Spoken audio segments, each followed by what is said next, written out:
Greetings and welcome to Crusader Kings 3. My name is Fred, I'm Italian, I live in Germany, but here on YouTube I publish content in my fantastic broken English and I hope you will enjoy it. And today we are here to start a new game on CK3 and more specifically on Royal Court, which is an expansion that was recently released for CK3 by Paradox Interactive. For the ones who do not know CK3, it's a fantastic strategy game, and today we are going to start a new adventure. We will use the earliest date possible, which is the 1st of January 867. But before I'm going to the ruler selection, let me give a few announcements. So the first one is for the, let's say, old fans, because if you were already following this channel, then you were most likely following my previous CK3 run in the Prussian territories. And here I have unfortunately bad news. Bad news that relates also to the release of the expansion Royal Court. So unfortunately, after the expansion was released, I was unable to load the previous save file, which was also an Ironman save file, and because of that, unfortunately, I will not have the chance to continue what we have done here in Prussia. So that campaign, unfortunately, will be discontinued, and this is also the reason why I'm starting a new campaign today here with you. The second announcement I would like to do is for the new visitors, and this is to let you know a little bit more about the channel, because this campaign I'm going to start now is going to be entirely played offline. Of course, still with Ironman enabled, but it was still played offline, and then I will bring it entirely here on YouTube in a form of different episodes.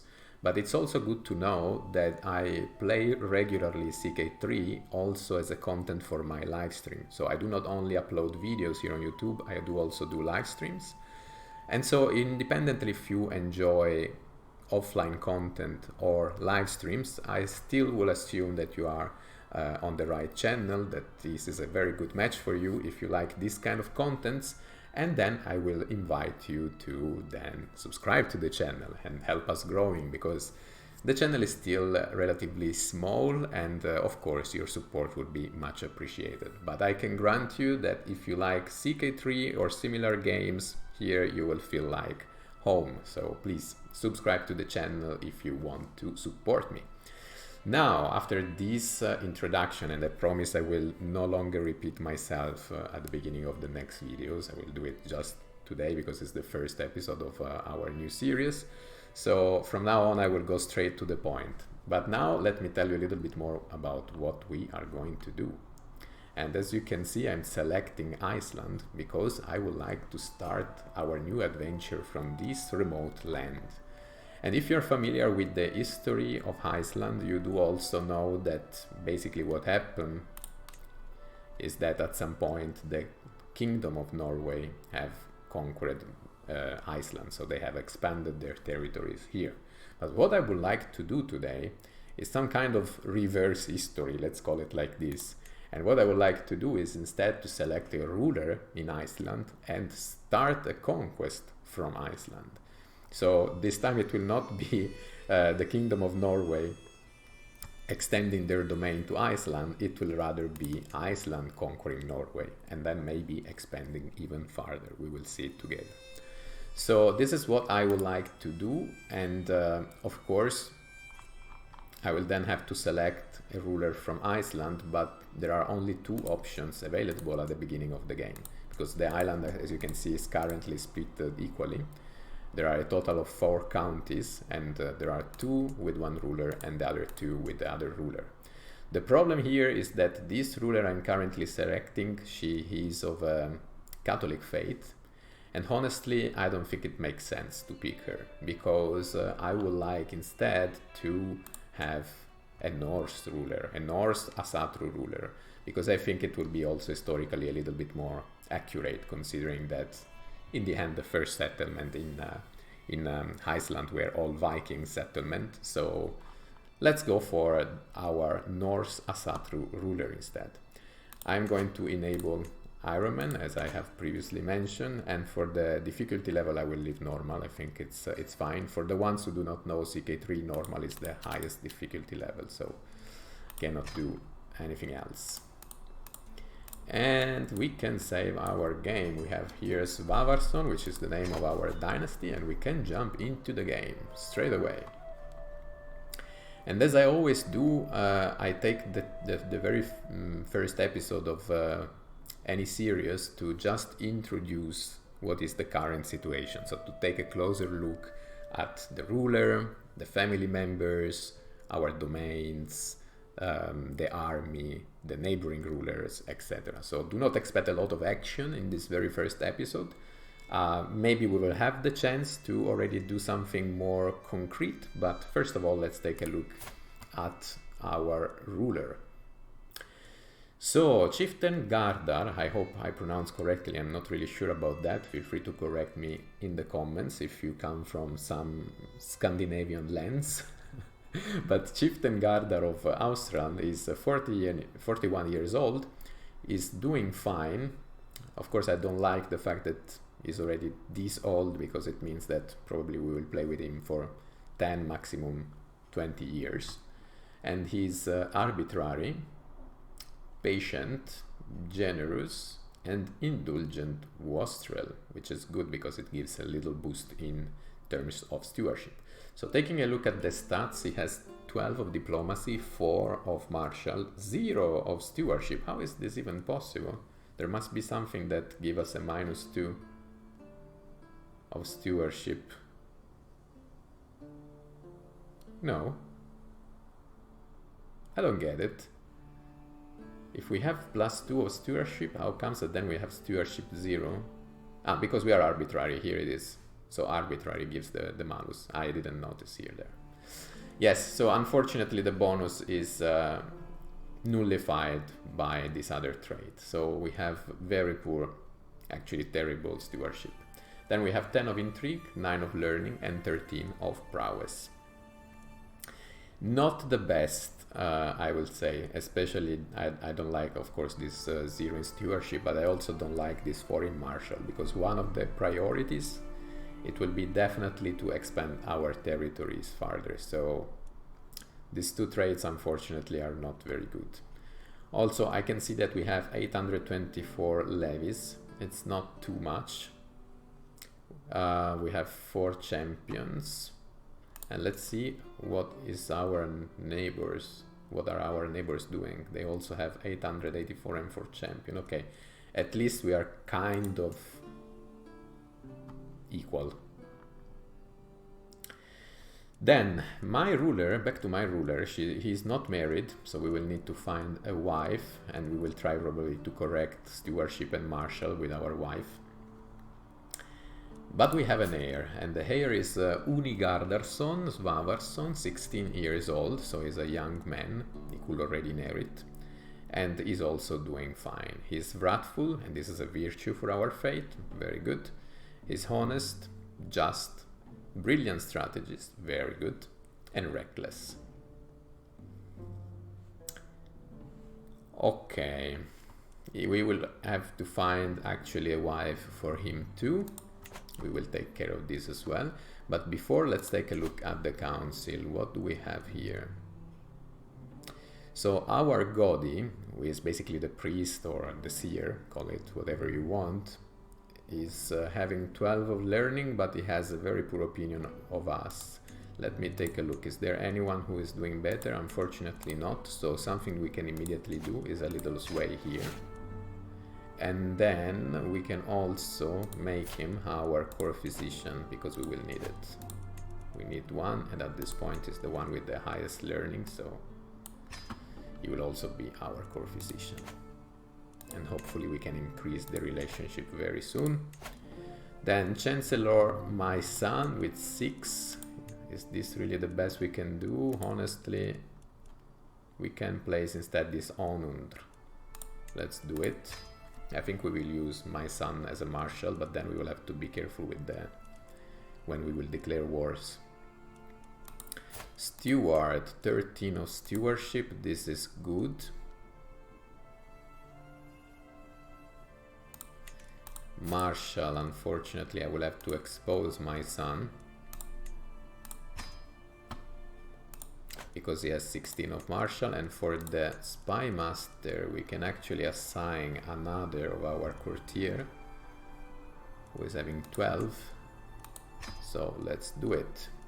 So the council, I will say, is not too bad, except for the chancellor and except for the fact that we have my son has a marshal, which is an high risk. So this has to be changed very soon. But generally speaking, I will say that it's a good council.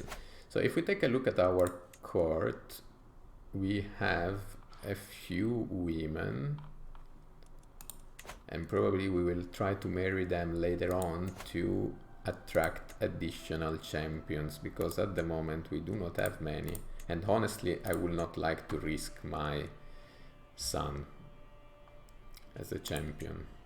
We also have a guest who has 12 of prowess. How much will it cost to invite him? Only 3. Okay, so at least we can have an additional champion like this, and we go to 4 champions out of 6. For the other 2 we will think about this later, most likely using the marriage as a way to bring new women to our territory. Now let's pick a lifestyle for the ruler. So as I said, we have terrible martial and terrible stewardship. And honestly, these are the priorities. I don't even think the priority for me at the moment is diplomacy. I really think we'd have to either farm gold to start developing our counties, or to improve our martial skill in order to expand our territories. So probably martial will be my preferred choice here, and we could go with the strategy focus, because then we can reduce the cost of wars with Bellum Justum, and then we can also unlock other perks that can help us, for example, improving the movement and in general how efficient our armies are on the field, on the battlefield. Now let's think of marriage. So let's start from my ruler. I would like to find ideally a woman who is infertile, because we already have a son and there are no infertile women. This is already a problem, but okay. Then if we do not have infertile woman, there are no women with inheritable traits. Diplomacy.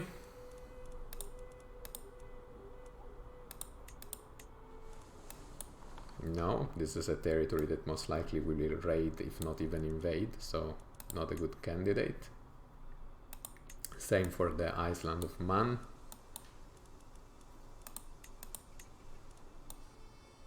I think we don't have to work on the alliances right now.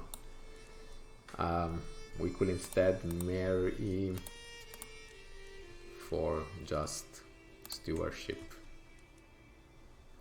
Brave, content, stubborn. Not bad. On the other hand, the boost of martial, in case if we will need, is only 3.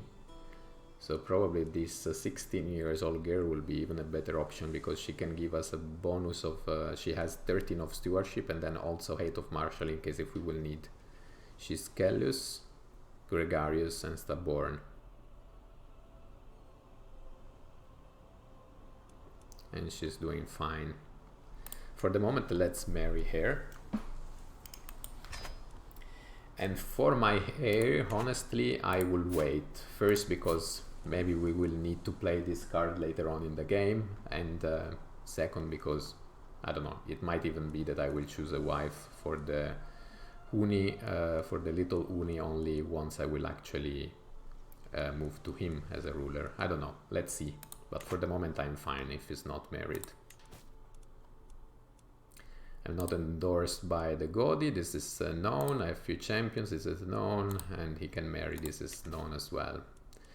We have only 18 units of gold, so we definitely need to start raiding straight away. And I see already good candidates here around. Maybe not exactly here, but rather here and here. Let's do it, because we need gold. And let's change also the commander, because I do not want to risk Uni for nothing. I could actually lead the army. It's a bit risky, but let's do it. Should I die, then Uni will inherit straight away. So it's still kind of okay. And we can go on our first raid. We can also temporarily use our new wife for a boost in chivalry, which will bring me to 11. And I can see that on the Faroe Island they are not even trying to fight us back. So let's go straight to the second island here, and the second northern island here.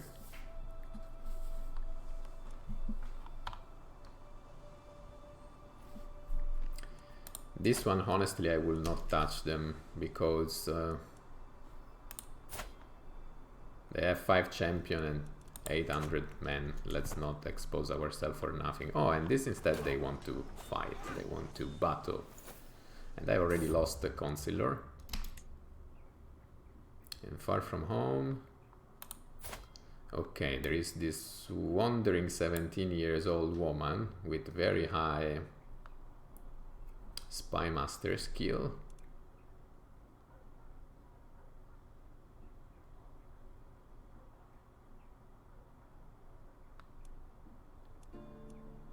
So who lose the opinion of me here? Liotr. My godie. Okay, because she's a Catholic. I don't care.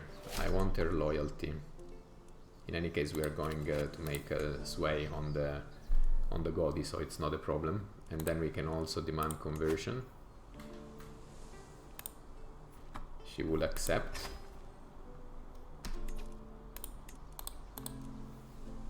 And then what we can do,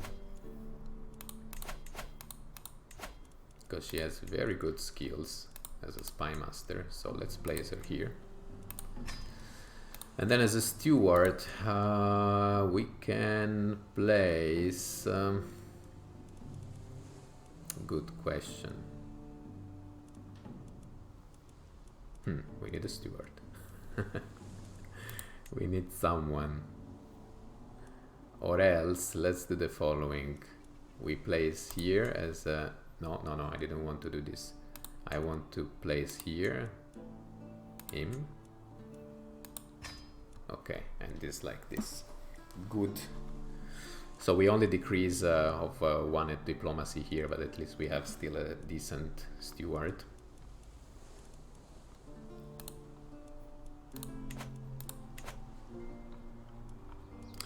Then let me think. Let's take a look at the situation here. Can we already maybe raid some other territories? Maybe in Scotland, in England. Okay, Northumbria could be raided. So let's do it. They have 21 units of gold there.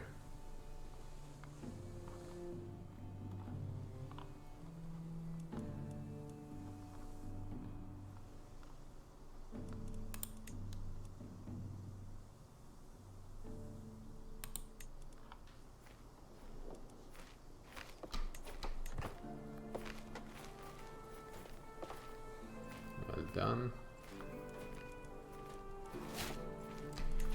My new wife is pregnant. Let's hope it's not a son.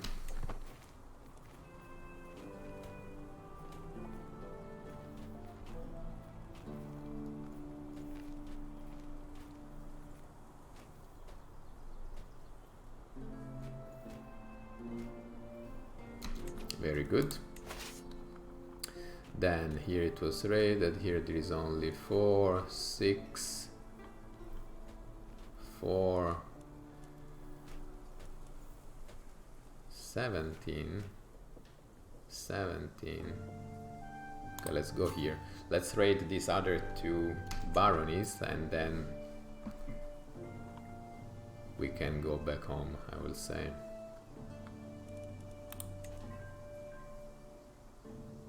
because also our supplies are slowly dropping. Ah, they're intercepting us, but we managed to defeat them.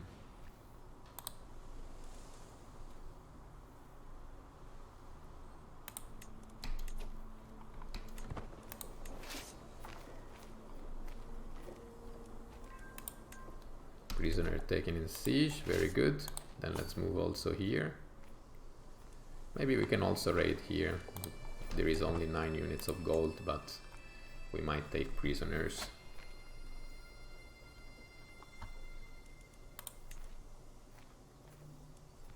Ah no, there are the other raiders are joining the party, so okay. But we have taken a prisoner, very good. And now we can move back to our land with what we have. 49 units of gold plus some prisoner. And unfortunately our situation is already getting complicated because now we have another son, Orvar. And let's see what we can do with this prisoner.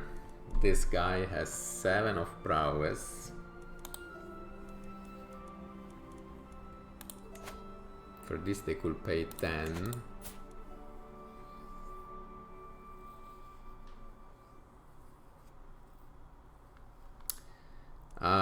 Okay, let's do the following. Here, demand conversion and recruit.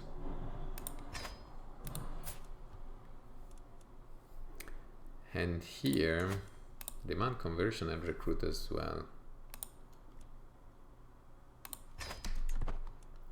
I mean, 10 units of gold would have been useful, but it's okay. We can live without those 10 units of gold. And instead we have a woman joining our court. Now she's an Asatru, and she was not a lowborn, so very good. So now our levies have taken the money back home, the gold back home. So we got to 87 units of gold, and we can already start working on the development of my capital. Let's build some palisades.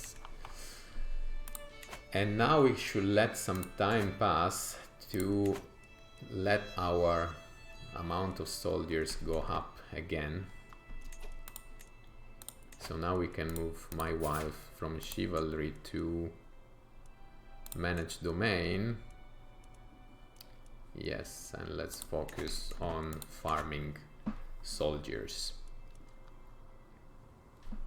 We can go up to 979 and we can have 5 champions. No, this will stay like this here. Recruit to court. How much does this guy cost? 7. We could bring him just to have an additional champion, no plural. Let's do it. Now we have only 6 units of gold though, but at least we have 6 champions.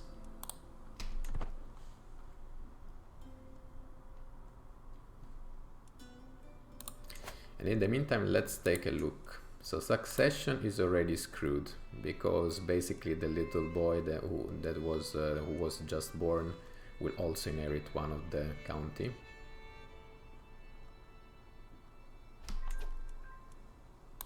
The sway was successful, so now we are endorsed by our Godi, which is good.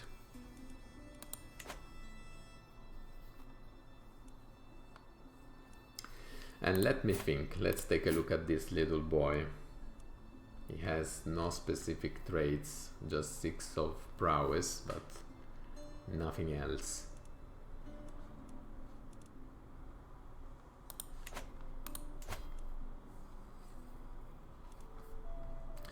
Let's keep farming our gold, not our gold, sorry, our soldiers, because we need to reinforce our defense. And then we can go on additional raids. Maybe we can raid a little bit here. Let me take a look at what's going on the Norwegian coast. There are some territories that could be raided. Actually, a lot of them could be raided. As soon as we reach at least 900, then we go again on raids, but this time we target the Norwegian coast.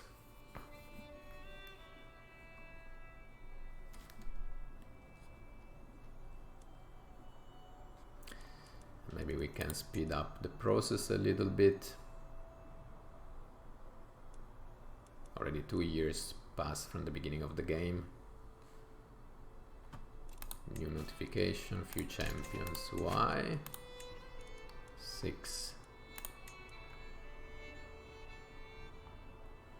Let's take a look also at the guest. A new lady joining the court. She costs 3, but she does not really bring a lot of value, to be honest, and she's also lowborn. I think I can live without for some time. And now that we have 900 levies, let's think where we can target. First of all, raise all as raiders, and then I believe that this will be the very first target. Ah, didn't select correctly.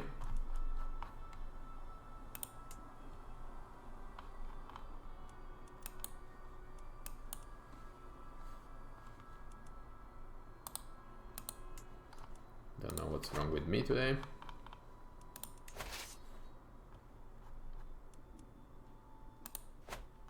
No. Okay, finally. So I'm disembarking here because then we will not have a penalty for disembarking when we will attack here. And then we can go from here, then we can go most likely here. Then here, here, here. Basically the whole coast. We could really raid all cities in the coast. And my wife is pregnant again, by the way. So let's go here. Let's start the raid.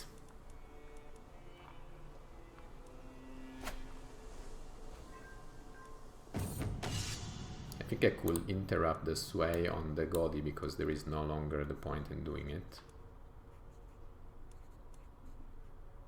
Aye. Didn't want to do this, but let's get this 50. And let's stop the sway on the Godi.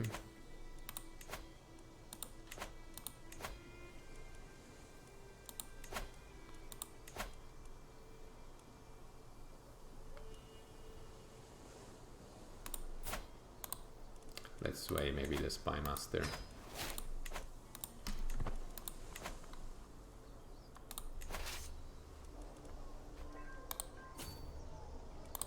Prisoner taken in siege. He will pay 50. Very good. Let's move to the next city.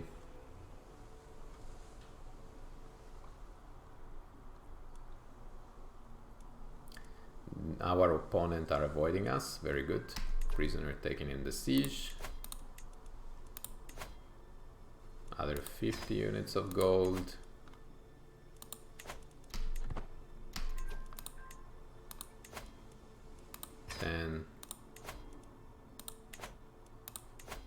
I must wait for the other to be completed. And 10. Very good. We're making a lot of money with these raids. A lot of gold, and we can already move to the next territory.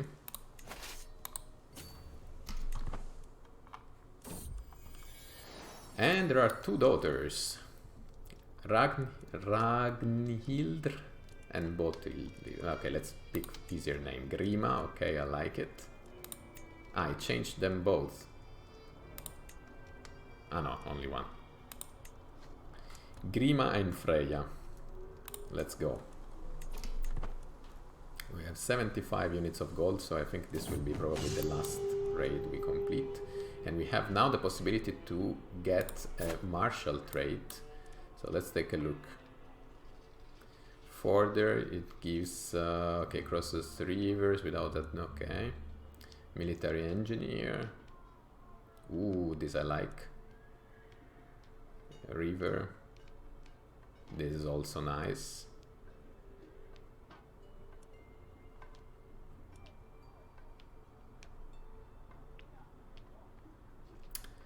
Rate speed plus 100%, it's super fast. But let's go with military engineer. In the hand, rates are pretty short already, so bellum justum, very good.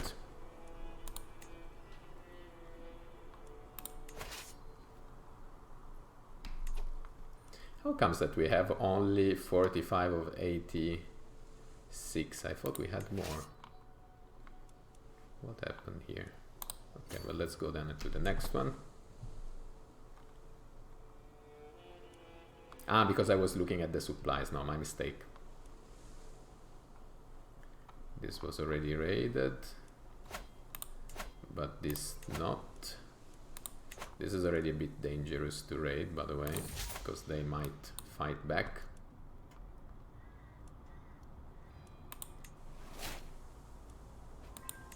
Ah, my spy master lost a little bit of opinion. But at least we capture someone in the siege. Will they pay? Yes, 10. Then good for me. Let's go straight here.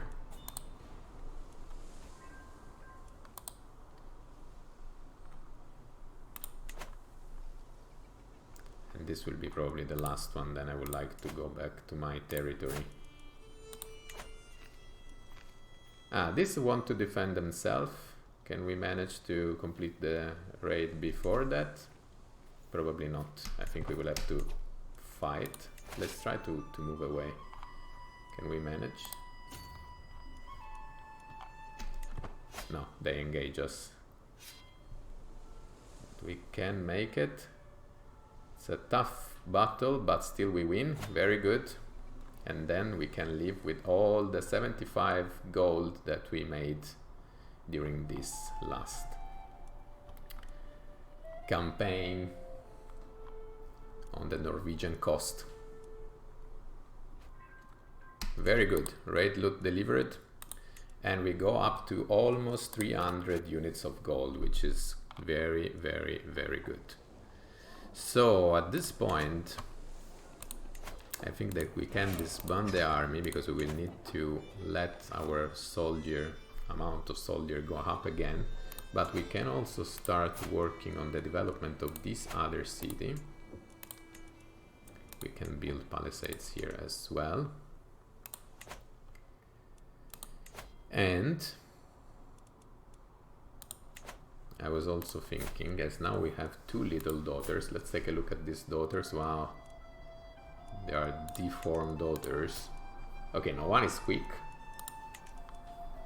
Let's try to give away the deformed daughter. Let's see if we can find a little boyfriend for this girl. Alliances. Alliance power.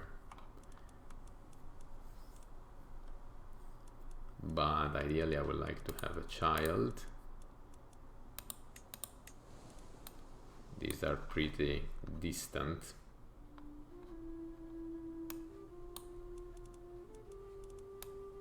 Even though they have a nice army.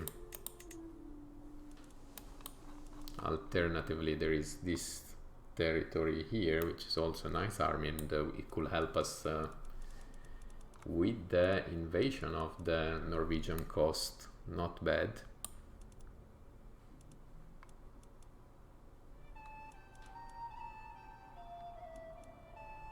I think this is a good candidate. Matrilinear, of course, no one will accept, but it's fine, because she has an inheritable negative trait. So honestly, for me, I will not give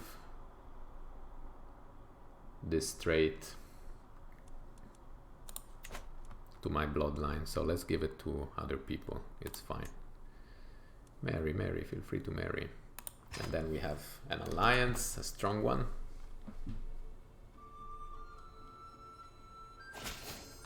We form the alliance, very good. We will keep the other daughter for something different, for a matrilinear marriage, because she has the trait quick, so she could bring us to our bloodline. And let's take a look at our neighbors. Okay, they have a lot of armies, a lot of levies, so we need to go up to 900 and maybe call also our ally. I don't know.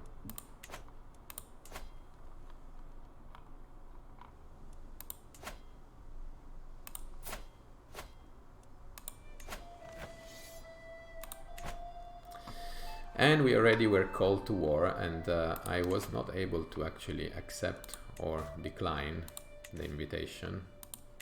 I think I automatically declined. I didn't want to do that, but yes. My ally wanted to call me to war, and I didn't have the chance to join. They are trying to expand to Ireland, basically. Okay, the spy master is not swayed, but there is no point in swaying her. I think we should instead sway our allies, because this could strengthen the relationship. And I think probably for today, guys, this is it. I will say that as an introduction to our adventure with Iceland, we are at a good point. We have a lot of gold. We have a lot of prestige, I mean a lot for the very initial phase. Sufficient amount of piety as well. Renown is slowly growing. So the only negative aspect is that we had this son here. At least he got the trait charming, so he has 4 of diplomacy, 3 of martial, 1 of stewardship, 3 of intrigue, 1 of learning, and 7 of prowess.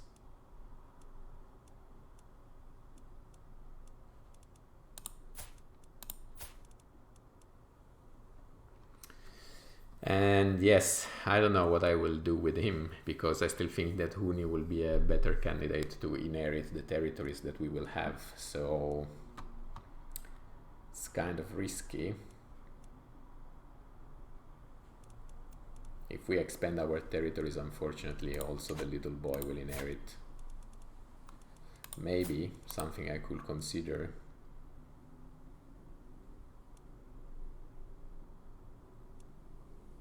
No, I cannot really do it because I am not sadistic. Only sadistic traits can kill their kids.